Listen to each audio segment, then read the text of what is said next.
Assalamualaikum warahmatullahi wabarakatuh.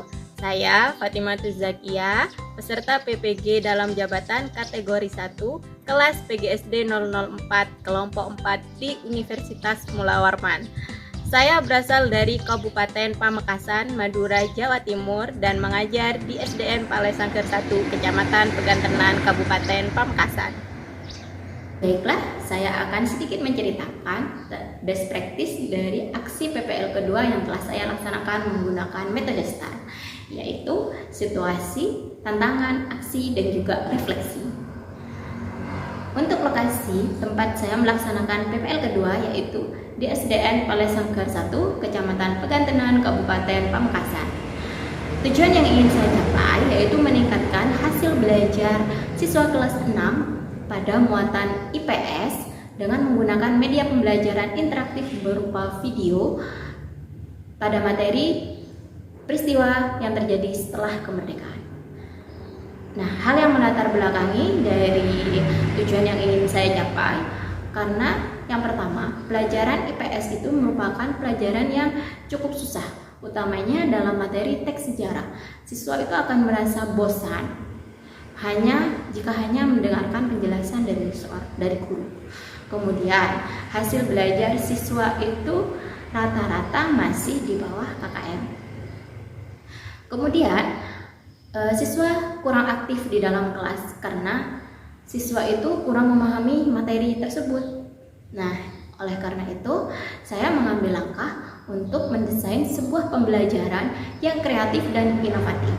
Nah, kemudian peran saya dalam hal ini yaitu sebagai fasilitator, yaitu mulai dari mendesain pembelajaran, membuat RPP atau perangkat pembelajaran dari RPP, kemudian materi ajar, LKPD, sampai instrumen penilaian.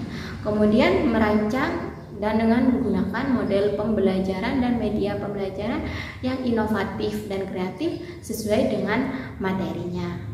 Nah, tujuannya agar siswa itu lebih bersemangat. Nah, dalam hal ini saya mengambil salah satu model pembelajaran yaitu model pembelajaran berbasis masalah atau problem based learning.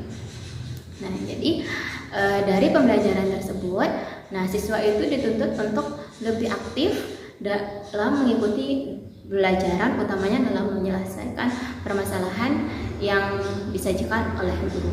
Kemudian yang kedua, saya juga mengkombinasikan dengan penggunaan media pembelajaran interaktif berupa video pembelajaran.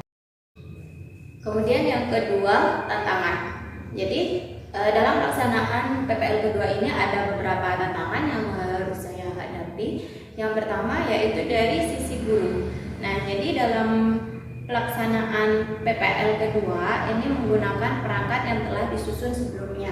Namun ada perubahan model dalam perangkat tersebut sehingga membuat saya harus mempelajari kembali sintak dari model tersebut dan itu membutuhkan waktu yang cukup lama.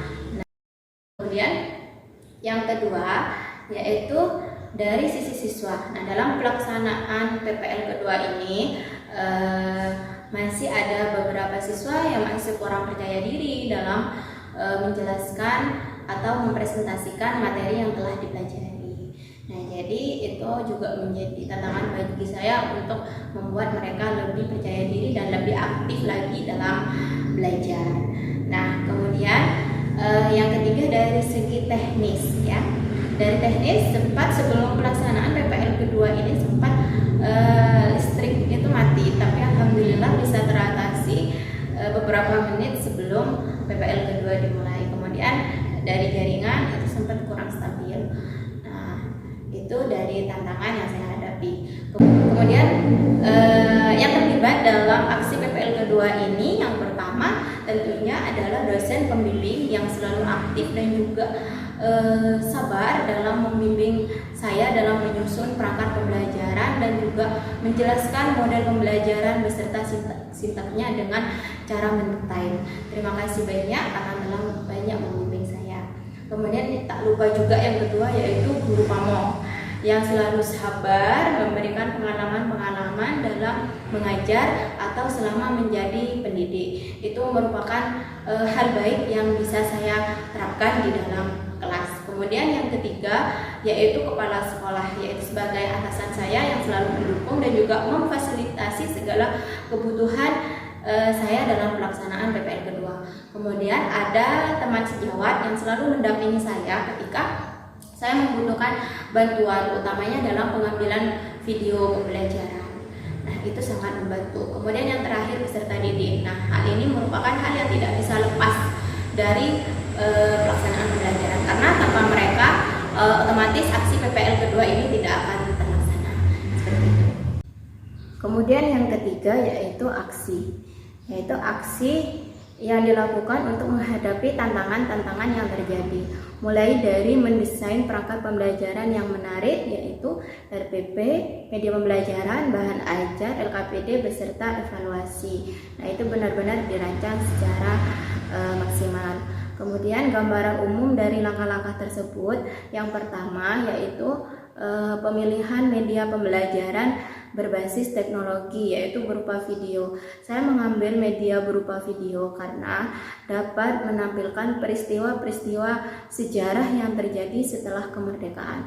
Karena jika hanya bercerita tanpa diiringi dengan video atau media yang berbasis audiovisual, nah itu siswa akan merasa bosan dan juga ngantuk dan tidak dapat mencerna materi dengan baik. Jadi dengan penggunaan video pembelajaran, mereka lebih antusias dan berpikiran yang tidak abstrak lagi, karena sudah melihat peristiwa langsung dan sifatnya itu nyata. Kemudian yang kedua, pemilihan model pembelajaran yang inovatif. Nah, dalam hal ini saya memilih model pembelajaran PBL atau Problem Based Learning. Nah, pemilihan model ini yaitu agar siswa itu mampu berpikir kritis dan mampu untuk menyelesaikan permasalahan yang telah disajikan. Kemudian dikombinasikan juga dengan penggunaan metode pembelajaran kunjung karya. Dan yang terakhir adalah refleksi dan dampak hasil dari aksi yang telah dilaksanakan. Alhamdulillah dampak yang diperoleh cukup baik, karena yang pertama, penggunaan media pembelajaran berupa video sangat menarik minat siswa dan siswa lebih antusias dalam belajar, karena mereka sudah tidak berpikiran abstrak lagi, melainkan mereka seolah-olah terlibat langsung dalam peristiwa tersebut, sehingga lebih mudah dalam mencerna dan memahami materi peristiwa setelah kemerdekaan. Kemudian yang kedua, penerapan model pembelajaran Problem Based Learning atau PBL itu juga sangat berdampak, karena menuntut siswa untuk lebih kritis dalam memecahkan permasalahan yang disajikan oleh guru, dan juga mereka lebih aktif dalam mengikuti pembelajaran. Nah, karena juga dikombinasikan dengan metode kunjung karya, mereka mengunjungi kelompok-kelompok yang lain untuk mempresentasikan hasil dari mind mapping yang telah dibuat, sehingga jika teman-teman atau siswa yang lain bertanya kepada belajar atau bertanya kepada teman yang mempresentasikan itu, mereka lebih percaya diri. Kemudian yang terakhir, respon dari peserta didik atau siswa dalam pembelajaran. Rata-rata mereka senang karena menurutnya bukan belajar tapi banyak permainannya, seperti itu. Jadi itulah dari best practice yang telah saya susun dari aksi PPL kedua yang telah saya laksanakan. Terima kasih. Wassalamualaikum warahmatullahi wabarakatuh.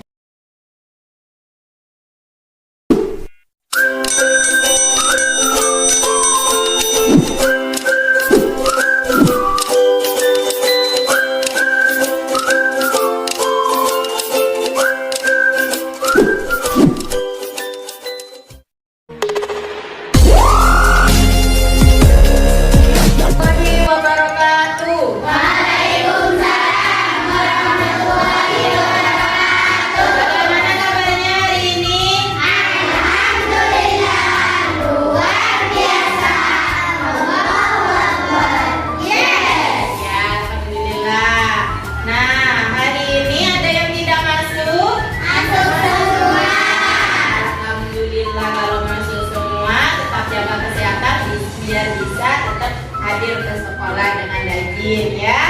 Nah, hari ini siapa yang akan memimpin doa? Zaira, ya Zaira.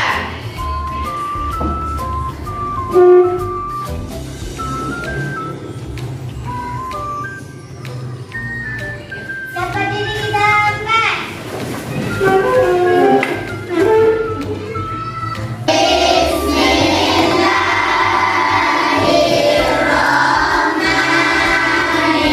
Terima kasih sudah berdoa dengan baik. Nah, hari ini kita kembali belajar tematik tema berapa?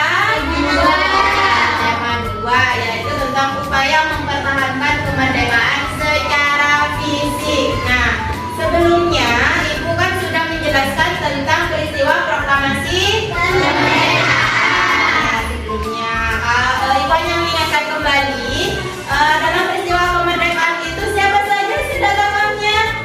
Ya, ada siapa yang tahu? Ya, Soekarno. Ada siapa lagi? Hatta. Ada siapa lagi? BM Dia. Ada Sayuti Mending. Silakan kalian berdiri, ya.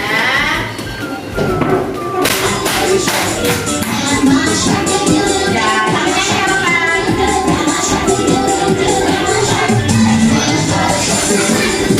Saya namanya nih, Kakak.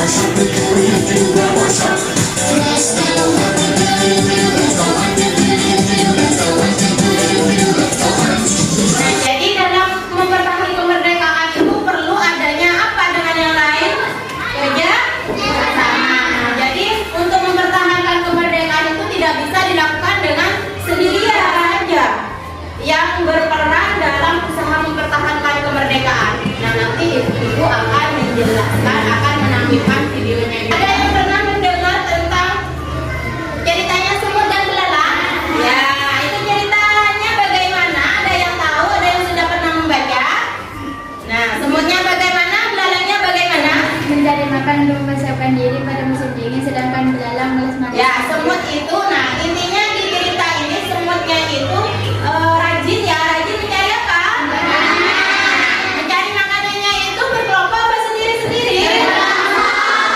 Sama juga kan? Nah, seperti halnya semut ya, di cerita semut dan belalang itu mengumpulkan makanannya itu tidak sendirian tapi bersama-sama untuk persediaan musim apa? Musim dingin. Ya, musim dingin, karena kalau musim dingin itu tidak bisa keluar dari sarangnya atau rumahnya semut. Nah, sedangkan belalang itu sifatnya itu bermalas-malasan. Akhirnya bagaimana ketika musim dingin si belalangnya? Kelaparan.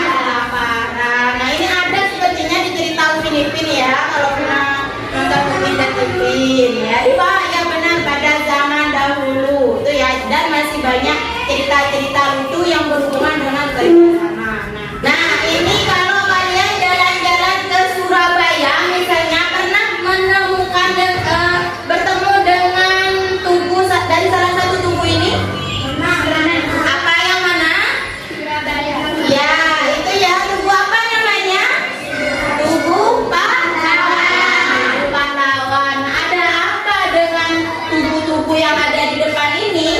Nah, kalau di Pamekasan nggak ada yang tahu ada tugu apa di tengah-tengah di dekat itu? Nah, ya, Ancol itu merupakan lambang kota Pamekasan. Sama, ini merupakan wujud dari perjuangan beberapa tokoh dalam mempertahankan kemerdekaan. Untuk mengingat perjuangannya dibuatkan sebuah tugu ya, namanya tugu semuanya itu untuk mengenang, oh itu tugu pahlawan, oh itu karena perjuangannya ini. Nah, nanti kalian lihat sendiri ya di videonya bagaimana upaya rakyat Indonesia itu mempertahankan kemerdekaan. Itu ada beberapa, nanti kalian jabarkan sendiri di akhir. Kemudian apa saja manfaat dari kerjasama yang dilakukan oleh para pejuang. Nah, nanti kalian bisa merumuskan sendiri ketika mengerjakan tugas.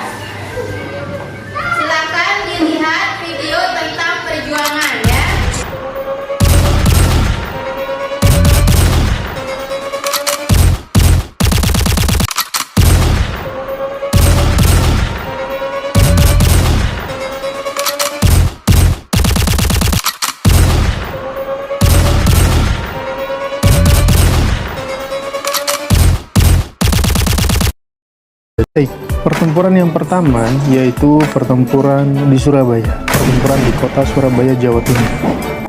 Pertempuran Ambarawa.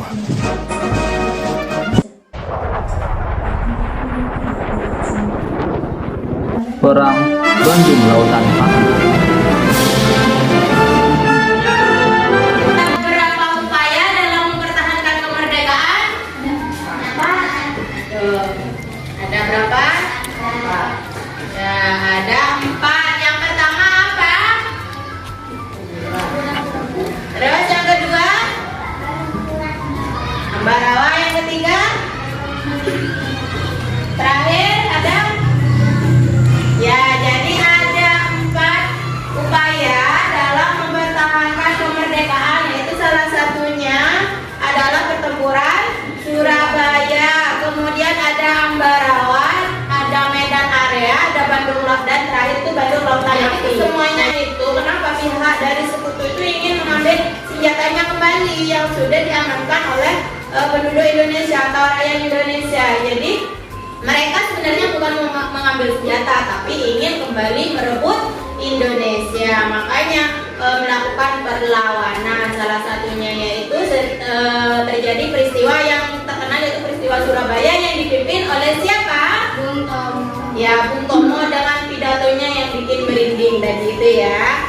Nah, kemudian yang kedua ada peristiwa Ambarawa. Ini terjadi ya di Ambarawa. Nah, siapa tokohnya? Tokoh terkaitnya siapa tadi? Siapa? Jenderal Sudirman. Kemudian ada Medan Area. Namanya Medan Area itu berarti Belanda atau pihak sekutu itu membatasi wilayahnya, membuat area-area yang tidak boleh dilewati oleh orang Indonesia seperti itu. Makanya orang Indonesia itu melakukan perlawanan. Dan yang terakhir itu peristiwa Bandung Lautan Api. Itu peristiwa pembumian kota Bandung. Jadi rakyat Bandung itu rela membakar rumahnya sendiri. Demi apa? Agar tidak diganggu kembali oleh pihak sekutu itu. Nah, makanya ada yang bertugas juga meledakkan gudang amunisi. Mana amunisi itu bahan baku untuk bom ya. Jadi kalau dibakar otomatis itu sudah meledak. Nah, jadi makanya disebut sebagai peristiwa Bandung Lautan Api. Nah, ini manfaatnya. Selain tadi mendapatkan kemenangan jika bekerja sama atau memiliki rasa persatuan dan kesatuan. Nah, kalau sudah paham, Ibu akan membagikan lembar kerja. Jadi di sini ada 2. Yang pertama, kalian akan membuat mind mapping ya. Jadi pernah dulu di tema 1 kalau tidak salah itu yang kalian membuat mind mapping tentang perkembangbiakan hewan ya, benar. Hewan dan tumbuhan kalau tidak keliru. Nah, jadi hampir sama dengan itu, tapi kalian lebih detailkan, lebih rapikan gambarnya itu ya. Nah, kemudian yang kedua, kalian akan menyusun sebuah puzzle. Nah, Ibu sudah menyiapkan potongan gambarnya, nanti kalian tinggal menyusun. Nah, susun dulu di luar, baru kalau sudah benar, baru ditempel ya. Jangan kalau tidak yakin, jangan ditempel dulu, biar tidak rusak nanti kalau salah, paham? Jadi susun dulu di luar, baru nanti ditempelkan. Kemudian ini buat pelengkap mind mappingnya nanti. Ini ada nama tokoh dan juga tubuh ya. Ada tubuh dan tokoh, kalian tempel sesuaikan dengan posisinya. Nanti.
Kalau ada yang ditanyakan silakan kita sebagai hari pahlawan. Yang kedua, dinamakan pertempuran Ambarawa. Ada yang ada juga pertempuran Bandung Lautan Api. Pertempuran adalah kemerdekaan.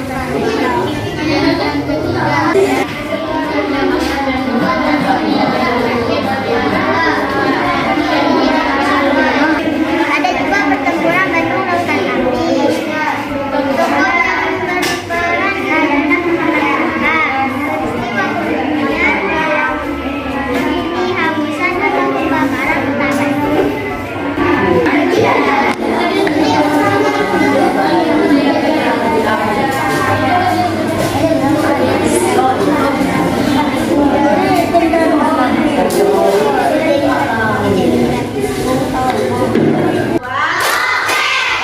bagus. Nah, bagaimana tadi sudah mendapatkan penjelasan dari temannya?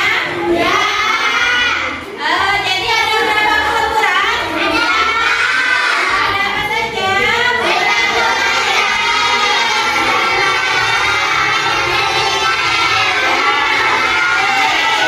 Ini juga manfaat dari persatuan dan kesatuan. Nah, dari apa saja manfaat persatuan dan kesatuan tadi? Terhindar dari perselisihan.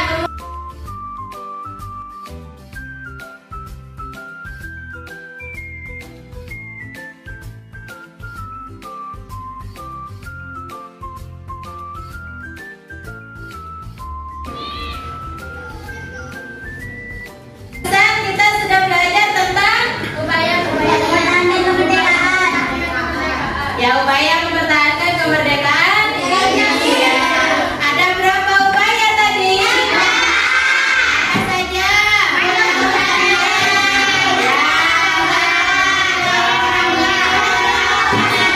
Ya, benar semua. Jadi ada pertempuran Surabaya, Ambarawa, Medan Area, dan Bandung. Kemudian kita sudah belajar tentang manfaat persatuan dan kesatuan ya. Jadi hari ini kita sudah mendapatkan dua pelajaran penting ya, dari manfaat persatuan dan kesatuan, kemudian upaya mempertahankan kemerdekaan. Nah, selanjutnya bagaimana perasaan kalian? Alhamdulillah kalau kalian senang ya, itu sudah tugas ibu untuk membuat kalian selalu senang belajar dengan ibu.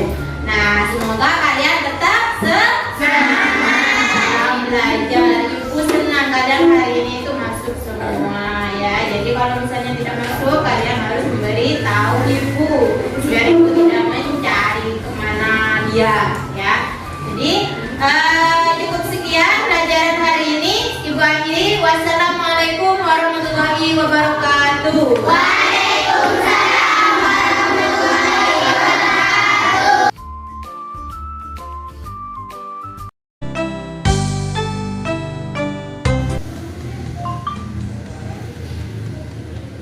Assalamualaikum warahmatullahi wabarakatuh. Perkenalkan, saya Junaidi MPD, Kepala Sekolah SDN Palesangker 1, Kenyabatan Pegantenang, Kabupaten Pamekasan. Saya mengucapkan terima kasih kepada semua pihak di Universitas Mulla Warman yang telah membimbing rekan saya, Ibu Fatimatus Sagiah, dalam pelaksanaan PPL. Selanjutnya, saya akan mengulas beberapa aksi PPL yang kedua yang dilaksanakan pada tanggal 12 September minggu yang lalu. Dalam aksi PPL ini, saya sangat antusias karena penerapan pembelajaran yang memang sangat baik dan tidak pernah dilaksanakan di sekolah, di lembaga ini, sehingga anak-anak dapat lebih semangat dalam mengikuti pembelajaran yang dilaksanakan di lembaga ini. Apalagi pembelajaran IPS ini memang membutuhkan media yang sesuai, karena dalam penerapannya harus mampu mengingat apa yang terjadi atau kronologi peristiwa yang terjadi pada masa lampau.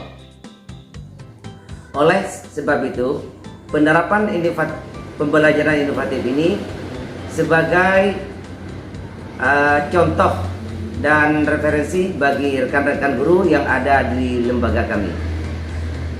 Saya sebagai pimpinan di lembaga ini sangat mendukung terhadap